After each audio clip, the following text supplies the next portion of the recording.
when I came to do John Wick 4, I was shocked when we're turning up on the set and the fight is not already predetermined. Oh, these weren't prevised? No. Not on this one. I don't know what it was like on the others. Apparently. Was it because you messed up? How many times do you have to or how long of choreographed practice do you have to do before you're like, okay, let's do our first take? Okay, so there's a lot of political stuff that went on John Wick 4, so I had to create that fight scene within 3 days before we shot it. Jesus Christ. 3 days? Nobody would believe the amount of work and effort that goes into choreographing a duel or a fight sequence. A major climactic duel will take 3 weeks to choreograph. It sounds like a lot of time, but it's not a lot of time. And if you think that Fred Astaire and Ginger Rogers used to take 6 weeks on a dance sequence, it's not surprising it takes that amount of time. There was some, every movie has its hurdles to jump over. So there was a couple of pre-production hurdles we had to jump over. Yeah. And eventually I got the responsibility to kind of take over the fights for the rest of the film. I think I prevised the stair fight. I choreographed and prevised it in like 3 days. And then the whole Arc de Triomphe scene, I think we spent at most five days on it. That's figuring out the rigs, figuring out the gags, and figuring out the choreography. This sort of scheduling crunch isn't exclusive to the John Wick series. It's something that's endemic to the Hollywood studio system. And it's one of the major contributing factors to why truly standout fight sequences are almost impossible to shoot in American movies. Shooting the scene with as much preparation as possible, knowing that, the director may want to try something different and modify this or that, that's fine. But at least for the most part, you have a very strong structure of knowing what you're going to do, as opposed to, covering a big master of the fight scene, which is, great if you have months or at least weeks to practice this thing. The whole sequence, you get this master, and then you go in for coverage. I wish I could tell you that Chad called me up and I had 8 months of rehearsals and practice and training. I did not. But from my experience, Chad likes to be flexible and have people that can go with him, Yeah. Come up with an idea. There's a segment in there where I do 5 or 6 kicks, silhouetted. That wasn't even in there. Okay, and same thing. Chad releases everybody for lunch, and they says, "Stop! Wait! Everybody, come back! It's just the Costco." Yes, sir. He says, "Can you give me 5 or 6 kicks in the corner over there?" I said, "Yes, sir." When? He goes, "Yeah, as soon as possible." I went, "Okay." so he gave me a minute. I figured out 5 or 6 kicks, and he said, "Mark," and it was a great note. He says, "The kicks. You have to make the kicks look like you actually want to hit me. They have to look like they're going to hit me or you want to hit me." Look at the way you kick this guy now. You kick it hard. Bang. I can see that you're putting the force in there. But that's what makes it so good. Obviously, I was so worried about the choreography. I wasn't feeling it. I was doing choreography, but not doing the fight. So just like with words, that's like, I think a fight scene is physical dialogue. The thing is, he didn't want to just have nice choreography. He wanted a fight. That was a pretty good fight, huh? Not quite my tempo. Here we go. Come on.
Coupled with the restricting union regulations, the system doesn't lend itself to this type of action. There's no amount of budget that can be thrown at a movie to make up for a lack of time or for bad shooting methodology. Hiroyuki literally learned that little piece where he killed 3 guys there, like, in 5 minutes. Wow. Because we changed locations, we were running out of time, we had to do that. I said, okay. I said, how much time do I need? Or do I have? And he says, 4 or 5 minutes. I said, okay. So I went off, thought of a sequence that might kind of work it in that space. And then Chad said, okay, well, show me what you got. And I did. And he said, okay, let's shoot it. At the end of the day, I think in Hollywood and Hong Kong, they're different. At the end of the day, in Hollywood, the schedule is a king. And here, the system is teach you, hey, you only have 3 days, you only have 2 days, you have 1 hour, you have to finish it. We just don't have that scene. You can have that, but then you don't have this, they pick and choose. In Hong Kong, they'll be a little different. Sometimes they don't finish, they come back. So they're very flexible. Somehow, I don't know, they don't have that much money and budget, but they have that flexible. We're missing something, go do one more day. No, well, I cannot finish today, I finish tomorrow. If I cannot finish tomorrow, I finish 10 days. Like Drunken Master, at the end of the only 6 or 10 minute fighting. 3 months. Yeah. You no way you can do it in US. Sometimes you're making American film, you just find out, on day, on budget and schedule, that's a good. I said, no, it's wrong. We want to make a good movie. Yeah. We're not just make a movie. Now I find out I make so many American movies. On the set, I'm frustrated. They just want to on budget, on day, good. 이제 촬영을 할 때는 뭐 그쪽 로케이션 팀들 프로덕션이 따로 있었고, 그리고 이제 일하는 방식이 약간 차이가 좀 있어서 저희가 초반에는 좀 많이 힘들어했었죠. 약간 칼 같은 딱 정해진 시간 안에서 찍어야 되고, 그 외에 그 어떤 한국에서는 일어나지 못하는 조감독이 뭐 감독을 시간이 없으니 뭐 이걸 포기해라 라는 제안을 한다거나 뭐 이런 일들이 뭐 빈번하게 있는 당연하게 생각하는 스태프들이었기 때문에 저희 입장에서는 되게 서두를 수밖에 없었어요, 현장에서. 所以我第一次去喺荷里活做，聽得最多一句對白就係個 first AD 同個導演咁講，成日都係咁講。Oh, it's great idea, but I don't think you have time to shoot this shot. 咁 maybe second unit can do it. How long did you spend on this fight? We shot that a day. Started like 6 a.m., wrapped 7 p.m. So I think everything was in a rush kind of because we didn't have more days. And I remember Justin, me, and Olivier Snyder, the choreographer, he asked for 2 days and Justin, no, we only have 1 day for this one. And I remember it was quite a pressure that we got Joe from the raid, we can do it in 1 day. I was like, no. I remember the fight in the Waterloo fight, we finished that fight in 1 day, and 1 day we shoot only 9 hours, 8 to 9 hours. Okay. And just to put that in perspective, Joe, I mean, roughly how long were you spending filming a fight scene in the raid, would you say? Well, one fight scene, me and Mad Dog, that fight scene, 101, 2 minutes, close to 3 minutes, we shot that in 7 days. Wow. Yeah. And one day is 14 hours at least. Yeah. So can you imagine for me to finish one quite complex fight scene, because I need to fight 3 cops and after that I need to fight Tyrese and Sung Kang. Yeah. Everything shot in 9 hours. Wow. So I was, but I was so glad because of the raid, because if I didn't do the raid, it was impossible to do that. So we didn't waste so much time. So 1, 2 takes, we just, okay, we got it, move. So it was fast. I was actually a bit overwhelmed. I was like, are you kidding me? Are you sure you got it? Are you sure? Because I got used to shooting 30 takes, 20 takes, We went, look, we got less than 50 days to get through this. We have a lot to do. We're just going to do 1, 2 takes, get through, 1, 2 take, get through, just till we get all the extras and background right. How long did it actually take to film this movie? We have 60 shooting days, and in the police station, we stayed there almost 18 shooting days. So every night fight in the police station. That's crazy. Wait, so how many days was the whole shoot? 60 shooting days. I don't understand. I really don't understand how you did this. Like, in all seriousness, I don't. And I know how movies are made, and like, how? You know what I mean? It really shows with the fights. The quality of the action is really great. And I guess, you know, it's all about the time, isn't it? Have you got the time to get the different shots? And the thing about it is Yun Kuei is not going to... Do you know the word chun bong? No. Chun bong means fake. So they would do these shots with us over and over and over and over. And I'd hear, if one said, cut, chun bong, that means we gotta go again. That means we gotta go. You don't want to hear that. Yeah. You don't want to hear that, but you're going to hear that. The restaurant scene takes 3 days to shoot. On the screen, it'll last just 45 seconds. Dialogue, 2 days. Fighting sequence, half days. I know. Well, that's always the thing. That drives you crazy. Yeah, and in fact, you know, when I worked with Brad, that was something when I worked with him, we would try and like make sure that we had the time to do the action. But, you know, like you can't do a fight scene in half a day, you know. Probably should have been able to shoot that fight in half a day. The rationale was, well, we might as well shoot it, but you guys got to do it in 2 days. You don't take dictation from the studio by any stretch, but you try to figure out a middle ground. American movie now is the time was decreasing. Because we work in this studio system that's all nuts and bolts, like the Hollywood way of making movies. I don't know if you've worked in India or you've worked in China or the Philippines or Europe. It's entirely different. But in America, it's run by accountants, you know, so it's got to be, everything has to be textbook. In those days, there were people who actually had made films running the studios, and that's a thing of the past. It's now mostly run by former lawyers or agents, managers, whatever.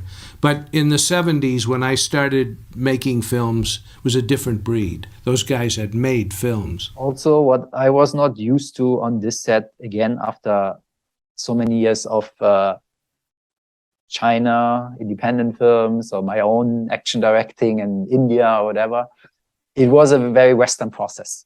And Western, by that, I don't mean that we went back to shooting masters and stuff, but from the pace or the work,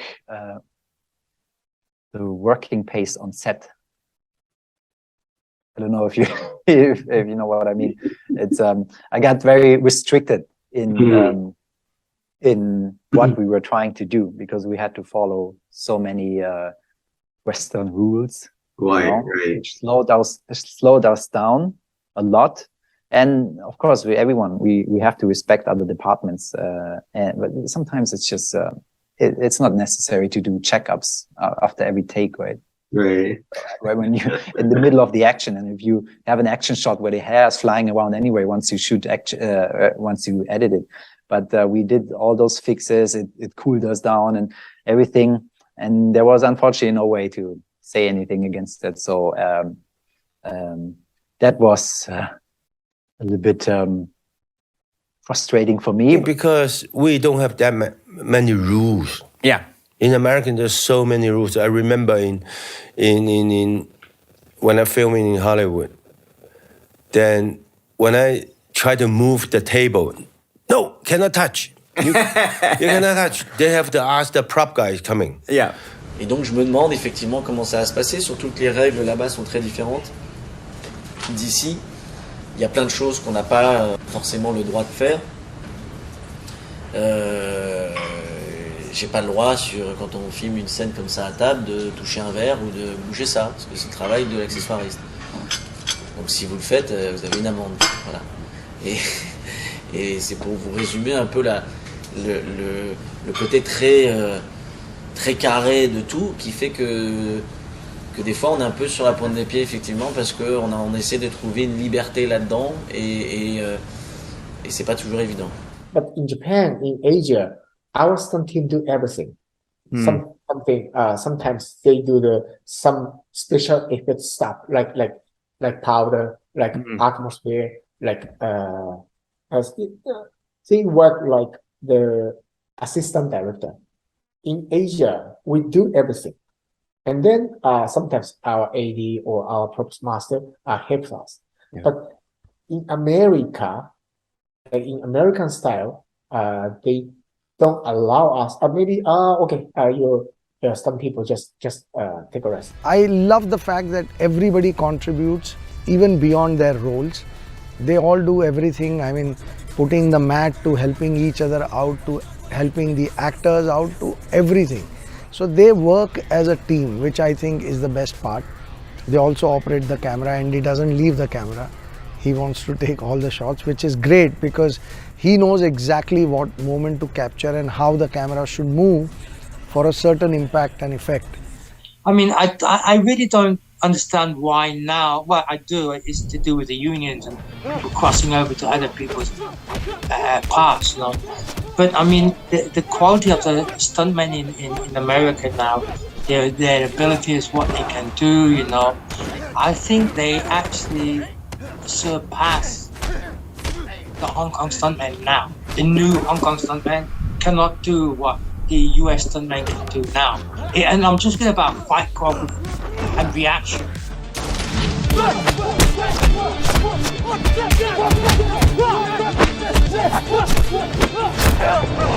However, because of the rules of engagement are different, when it comes out on film, they can't get it to look the same.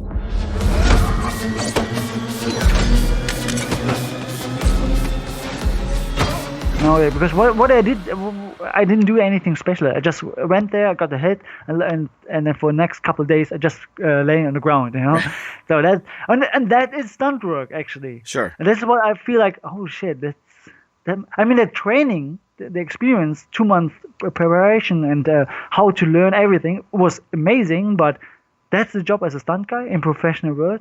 Oh my God, that's sad. You know, like because 12 hours on a set, you sitting there and waiting, and then 5 minutes you can do something, and then next couple of days you're waiting again. As a stuntman on Hollywood productions, I've already felt it. You know, this is like I'm losing my passion here. You know, like I'm exchanging my life, my time just for money, but not actually doing what I love.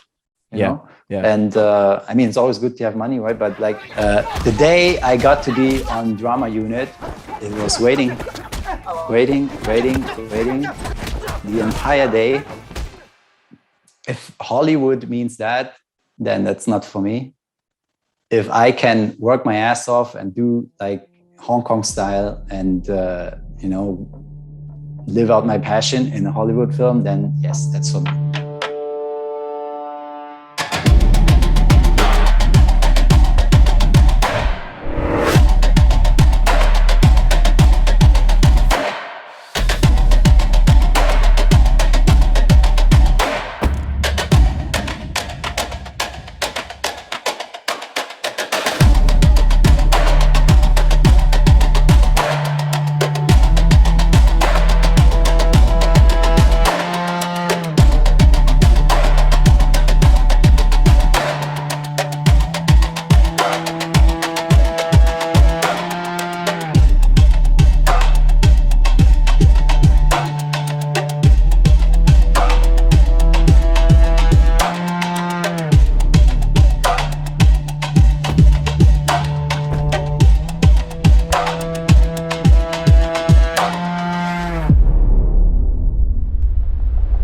Get an idea of some of the regulations imposed by the unions, here's a quick excerpt from French director Guillaume Canet's time shooting in New York. I went through moments of discouragement. I had to learn to let go. As long as you do what the unions want, everything goes smoothly. You have to follow their rules. If you only need 4 electricians, you're still obligated to hire 9. If you bring a French technician to the crew, you have to hire their American equivalent, who won't do anything all day. You're not allowed to speak to the extras, otherwise they're considered actors. I did it once. The extras went straight to the first assistant director to say they should be paid accordingly. the system is not built for that. So as a director, like one of the first things that I learned when I started working with union talent is I'm not supposed to talk to. There are certain people that just can't talk to. You can't direct the quote unquote like the background people, because then there will be principals and they have to be paid as such or whatever. So a lot of times they're handled by ADs or people that direct crowds specifically, and also in action scenes. Like they're not even, a lot of times they're not handled by like the main coordinator. But a man got an axe in his head and these fools kept going like nothing happened. They didn't, look at this, this man, John Wick is attacking people. Shooting them. With axes and shooting. These people, they looking for like, they're like, well shit, this groove is too, I know. stop Groove shit. is too funky. That system of hierarchy kind of hurts it, in that like these people just, even if you want to direct them, it's expensive to direct them. Like you can't actually direct them that much. But when you have unions, you're not allowed to cross over into somebody else's space. So you have the director's idea of what the fight is, you have the stunt director's idea of what the fight is, then you have the editor's idea of what the fight is. So by the time it's finished editing, it's a completely different idea from what the action director actually had. In my action scene, I control from the shot one all the way to the end shot. How every camera angles and movements and the actors comes into the set from A to B. I pretty much oversee everything all the way to the editing room. I edit every shot, every frame. 3 guys are important. The first one, stunt choreographer, master choreographer. Second, cameraman. The third one, editor. What I know, the big difference between the editing, right, the post-production, and most of the master choreographer, they are willing to participate in the editing. But if the cut points are not on the right spot, or the pacing or the rhythm is destroyed just because they never had the communication. An editor who had A cam and B cam and C material for camera, and then he didn't know, or he doesn't know how to choose, so he used all of them. So then all of a sudden you see, okay, 1 action, 4 cuts, because you have those 3-5 cameras. And then the editor, he has no connection to anything like in the process. So he's like, okay, no, there's 4 cameras, I have to use them. And that's wrong. That's wrong. Andy just makes it so comfortable. I mean, Andy plays to my strengths. Whatever I do good, he really, really plays to that. I've always enjoyed the fact that it's all extremely well prepared. You can see the entire sequence edited and pre-vis. Beautifully organized and beautifully done. Everybody knows exactly what's going to happen next shot. There is no surprise, it's all beautifully done. On top of all this, in an attempt to keep up with the untenable shooting schedules, many modern Hollywood movies rely on very dumbed down, generic, rigid, telegraphed movements for both the main performer and the stuntmen. This makes the moves easier to memorize and safer for the actors. To further speed up the process, a lot of movements are removed almost entirely, particularly in the Wick movies.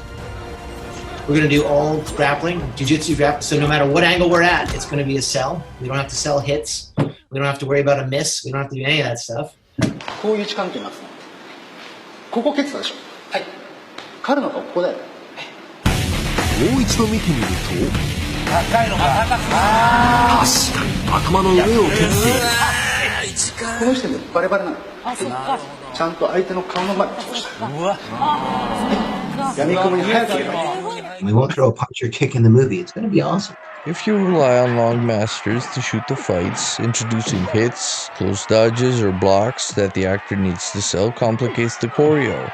This requires a large number of takes, or taking the time to shoot pickup shots. Okay, we can't go in for coverage because now we're looking at the shot day count. We're like, okay, this fight should take 10 days, but we've got 2. So let's take punching and kicking right out of it. Gone. 而家唔係拳頭打出位嘅年代啦，乜嘢都講宣傳策略。 And without the aid of the aforementioned pickup shots to help cover up the slower parts, or to add more complex moves to the choreo, you have to keep everything as stripped down as possible. Selling moves in long wides without the benefit of a large number of takes is very difficult, even for talented martial artists. Okay? Because, punching and kicking, if you do a punch, you have to get the reverse for the reaction. So we have to do a lot of reverses. It's very hard to do in one long take wide because there's always going to be what we call a miss. You can tell that they're not really hitting each other. Here's a sequence performed by legendary Hong Kong stuntman Chingalak.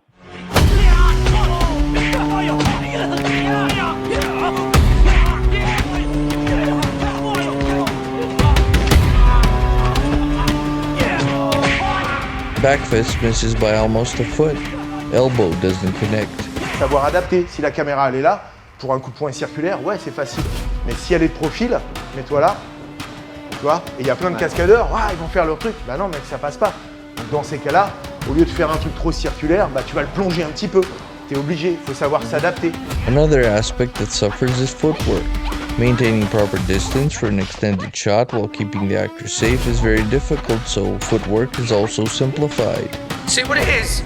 That you don't, no, it's the feet. It's where to put the feet. Later. No, but this down. Because it helps with the body movement, you know. If it's like this,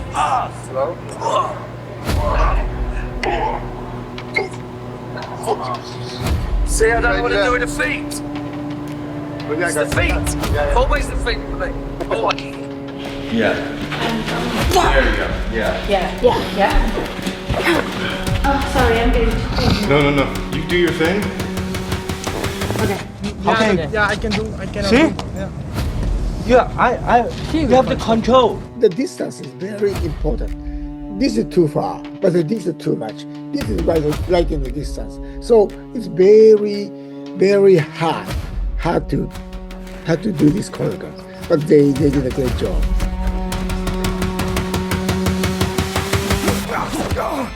When we do our stunt fights, which probably irks a lot of martial art nerds, because it irks me a lot, because sometimes I can see it, what we'll do is we'll start the fight with a lead. So whatever style you're doing, you have your lead, because that's what we do in martial arts, right?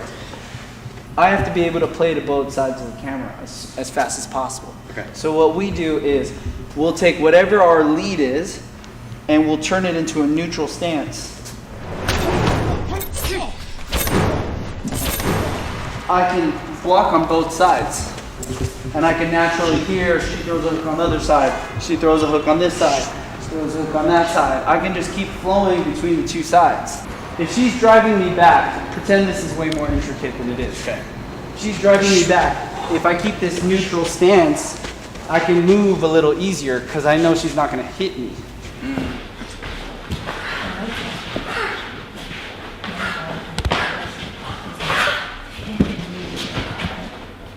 Yeah. It's the beat there. Punches, kicks, grappling movements, footwork, all made cookie cutter to cater to keeping the non-martial arts actor safe at all times.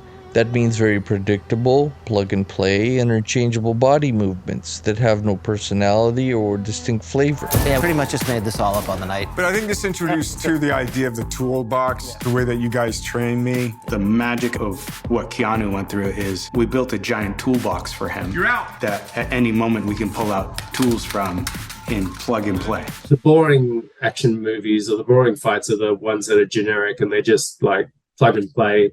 Hallie still gives me quite a bit of shit. She's like, we train for 5 months and then we make it up on the day. And that's not far from the truth. Like, she was taught all the pieces and has this toolbox of sequences and moves. And then I might go, okay, take section 1, put it over at 4, 4 over here, 5 here, 3's not working. I very much like a dance choreographer. We'll change routines, but the background will know their pieces and we just move and mix to make it feel more organic. And sometimes I do it just to liven things up.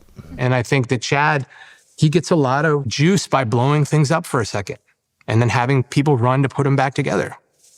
And I just don't operate that way. If they want to change a choreography on the day, this is something they can do. They can go really fast. 8711 has become more than just a stunt team or an action design team. They've now become a brand of filmmaking. You get a certain texture of fighting choreography. We all sit down and come up with a curriculum of moves and motion that we want the character to have. And then the choreography team just tries and tries and tries as many different combinations of the different variables we have. And we pick and choose what fits best in what scene.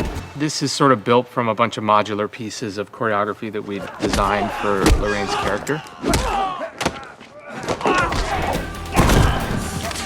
We taught him like 20 throws, and no matter where he grabs, he's going. And what I endeavor to do is never make two moves the same. If you watch the pattern of blades, you would see, if you slow motioned it, there's very little repetition in terms of the movements. And this, of course, makes it extremely difficult for the actors, but I hope that the end result is worth the effort. He batters it into you, basically. You learn move by move, and you start putting little sequences together, and then he'll get an idea of how he wants the overall fight to look, and he'll just, like you learn lines for a script, you know. You come and do a little bit more, okay, then you get to the end, and you go back over and hone it. It's homework. It's lots and lots of painful homework. And the prep, of course, we shot it last year in Bangkok. I think we came early and prepped, I think, for a month or two, if the prep itself. And then hardcore training every single day, probably like 9 hours from morning till afternoon, every single day. And then... Were you learning all the fight sequences all together?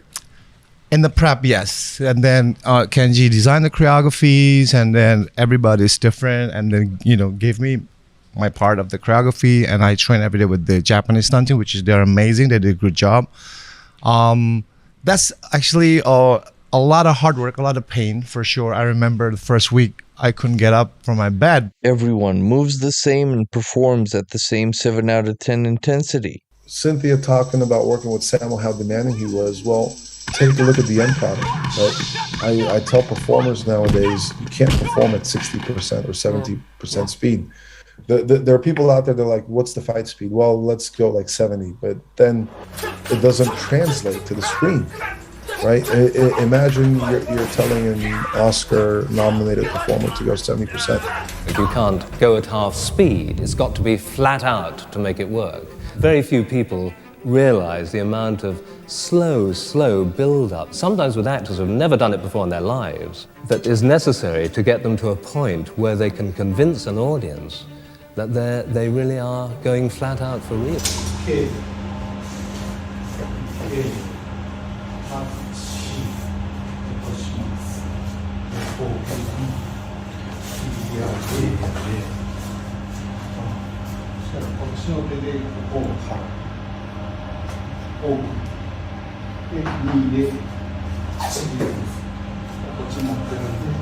Action!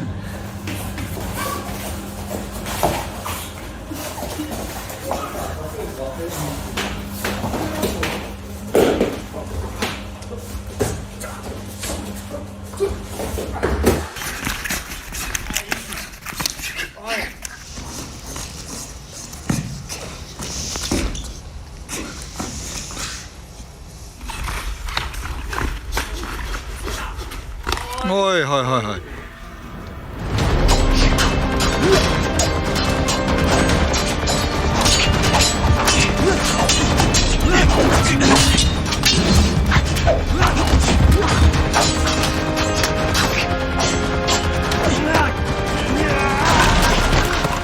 So with that, with the intensity, you want to go that 200 kilometers an hour. You want to go hard and as fast as you can, so it looks clean, to make the audience, feel everything. You're not going to go ahead and kick someone and they're going to go, no, you're going to go, bomb, right? Make it feel that. It puts a tremendous amount of pressure on the actors. They have, on that day, they go to the pub at night, but on that day they're putting themselves physically to the very limits to produce. Otherwise it shows on camera. Anything sort of slightly slow, slightly theatrical, anything that isn't done absolutely flat out will show in the camera.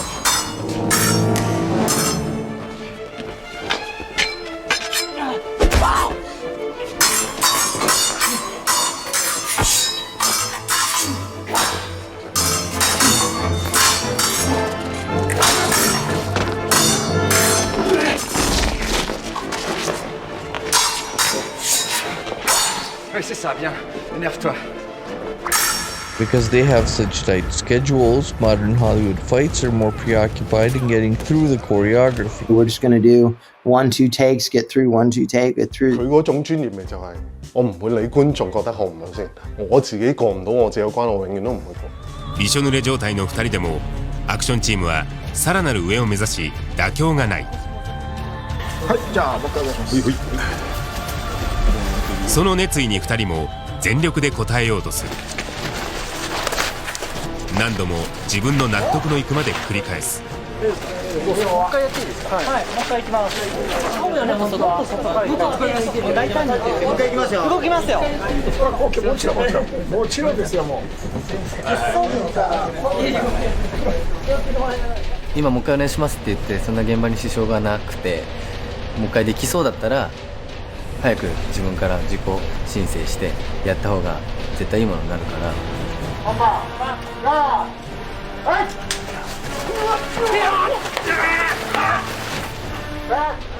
でも本当にここぞというところは妥協したくないっていうのは間違いなくありましたね。Instead of actually performing the choreography with any degree of flair or personality, or as I mentioned in the prior video, intensity and intent. You gotta make sure that you're on them without bringing the intention. Simply because I see a lot of fights where the choreography is the priority, not the acting performance. You gotta remember that we're all actors. We're just a little more physical than your typical actor.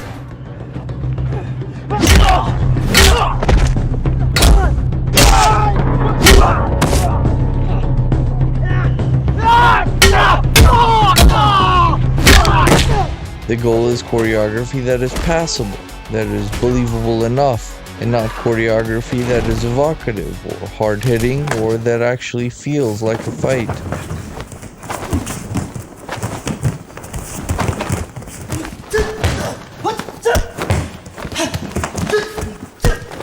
Sammo's action has always appealed to me, and there's something about whether he's doing a kung fu film or a modern day film, it feels like a fight. I'm not saying it's realistic, but it feels within the world of that film like people are having a fight. One thing that I don't love about current fight choreography, I'm sure, you know, leave in the comments, everybody has a different pet peeve. My pet peeve is just that it feels very insincere. And then you punch him, more straight punch. And that's where he's gonna grab you and break your elbow. 不能直接抓完了抓不住，你拿这个小臂一蹭回来了，这个动作，对，把这个技术做清晰。They don't feel like none of our performers or their doubles or the choreographers actually feel like these are moves that can hurt people or can eat, or even within this world that these moves can hurt people. I'm not talking about like in real life. But I still see some of their fight scenes are very basic and predictable. I mean, they're trying to improve. You know, I mean, John Wick's doing a great job, but still, a lot of the movements in John Wick, I would have not believed. Sometimes I don't see the power where it should be. Parts of it felt really clunky. Some of it feels sloppy. There's a good amount of hits where I go, that didn't connect, you didn't cheat that well, it kind of seems silly. I don't believe the action that you're implying is taking place. There's some parts of it in every one of these movies where I'm like, okay, well that didn't come together as well as, you know, people are pretending it did. It's competent, it's very competent, and especially in the current landscape of action films where I guess nothing but John Wick is even doing a competent job with action scenes. You know, this is unfortunately exceptional. How much more engaging would it be, instead of these half-hearted attempts at punches and stabs, if these big guys move more like this?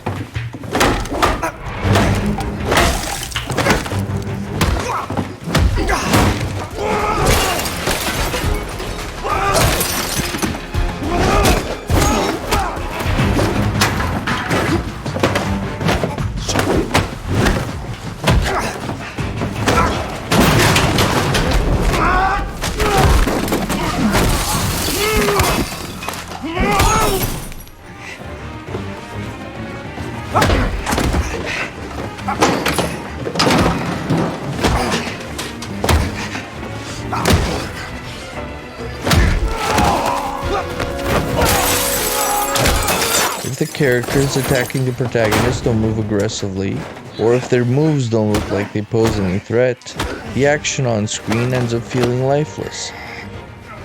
His strikes are so crisp. There's something that's very distinct about Billy's punches and knees, and there's so much ferocity behind them. They look like they're thrown to hurt.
Once you know where to put your sword at the right time and place, that is the beginning of it. The routine now has to be rehearsed so it can be done with speed and agility and feeling. Doing the technique good and acting through it. So I think some people just need to understand that it's okay to perform. It says some performer on our contracts, right? We're there to perform. You got to play something. Yeah. You can't just do it because that's what they tell you to do, or you got to hit your mark there. Bob Anderson understood acting with a sword. He said, just because it gets faster doesn't mean to say it's better. He said, you know that as an actor, it's the beats in between. It was interesting because I kind of learned the choreography to these things before I actually knew the character fully. So it was kind of interesting to incorporate the character into the moves. 因为动作嘛，其实就是肢体语言。我的每一刀、每一拳、每一脚、每一个眼神，可能都代表一种情绪。可能对于我这个角色里面来代表的是凶狠，但是我凶狠的背后可能有一种更多的一种东西，出手不见手，见手也是一种语言，一种情绪。所以不用讲，而且我觉得是动作，尤其功夫是没有国界的，它是一个非常国际性的一个东西。这一拳这一脚打出去，观众觉得是带着感情打出去的，踢出去的就够了，能让观众知道我这一脚是要干什么，那我已经成功了。 저도 그거 아까 이제 나이를 먹으니까 액션에 대해서 좀 알겠어요라고 했던 얘기들이 똑같은 압착이나 똑같은 주먹질을 하더라도 느낌을 다르게 표현할 수가 있는 그 노하우가 생긴 거죠. 그 정서가 생긴 거죠, 저한테. 저는 한때는 그 액션의 스타일 자체로만으로도 그런 그 정서가 전달될 수 있을 거라는 생각을 했는데 결국 그러니까 훌륭한 액션 장면을 이루는 것은 그 장면화도 중요하지만 정서가 더 중요한 것 같다는 생각이 들어요. 그 싸우는 순간의 어떤 분노의 에너지들, 그 폭발하는 감정들. 即係每種打法你都係要有思維。就算我哋打到個動作，你冇個神態，你唔似嗰個角色，你打出嗰個形態模式出嚟，你都係唔似師傅就唔似師傅。因為係好多嘢，因為電影武術，我覺得都係要靠演技去配合。 그것을 그냥 눈과 귀로 이렇게 보고 듣게 만드느냐 아니면 온몸으로 체험하게 만드느냐는 정서의 문제가 가장 중요한 거 아닌가.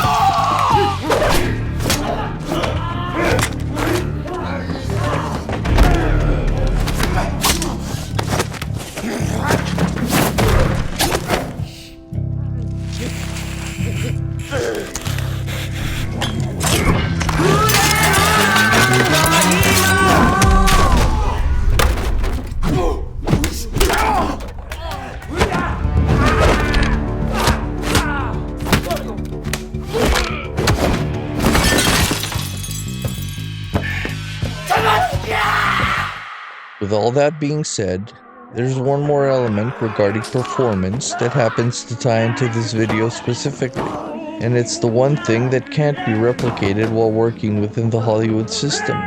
In the next video in the series, we'll be looking at physicality. See you then.